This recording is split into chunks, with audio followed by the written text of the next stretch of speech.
ഷെയ്ഖ് ജീലാനി റളിയല്ലാഹു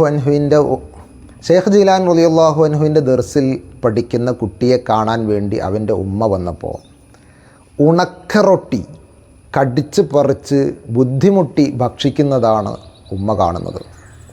ഉസ്താദിൻ്റെ റൂമിലേക്ക് പോയി നോക്കുമ്പോൾ ഉസ്താദുണ്ട് നല്ല അടിപൊളി ഒന്നാന്തരം കോഴിക്കറിയും കൂട്ടി നല്ല പത്തിരി തിന്നുന്നു. ഉമ്മാക്ക് മനസ്സിലൊരു വിഷമം വന്നു.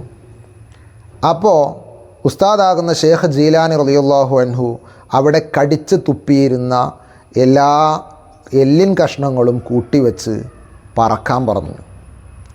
ആ എല്ലുകളെല്ലാം ഒരുമിച്ചുകൂടി ഒരു കോഴിയായി പറന്നുപോയി. കോഴിയുടെ മുള്ളോട് കൂകന്ന് ചൊന്നാരെ കൂശാതെ കൂകിപ്പറപ്പിച്ച് വിട്ടോവർ മുഹീദ്ദീൻ മാലയിൽ കാണാം. അപ്പോൾ ഈ ഉമ്മ അത്ഭുതപ്പെട്ടു പോയി. ഉമ്മ പറയാൻ വന്ന വസ്തു ഉമ്മാൻ്റെ മനസ്സിലുള്ളത് ഷെയ്ഖ് ജീലാനി റളിയല്ലാഹു അൻഹു മനസ്സിലാക്കുന്നു.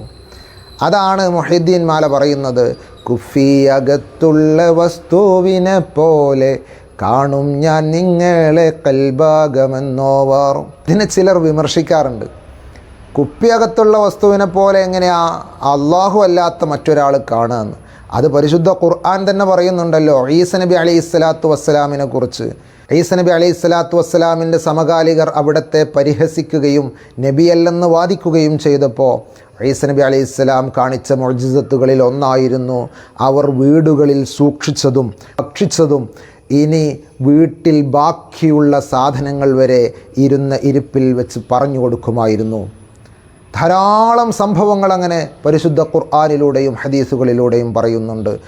അള്ളാഹുവിന് ഐബറിയാമെന്ന് പറയുന്ന ആയത്തുകളിലൊക്കെ അതിൻ്റെ തുടർന്ന് പറയുന്നുണ്ട് അള്ളാഹു ഇഷ്ടപ്പെട്ട അവൻ്റെ മുർസലീങ്ങൾ അതുപോലെയുള്ള ജനങ്ങൾക്കും ഐബറിയാൻ സാധിക്കുമെന്ന്.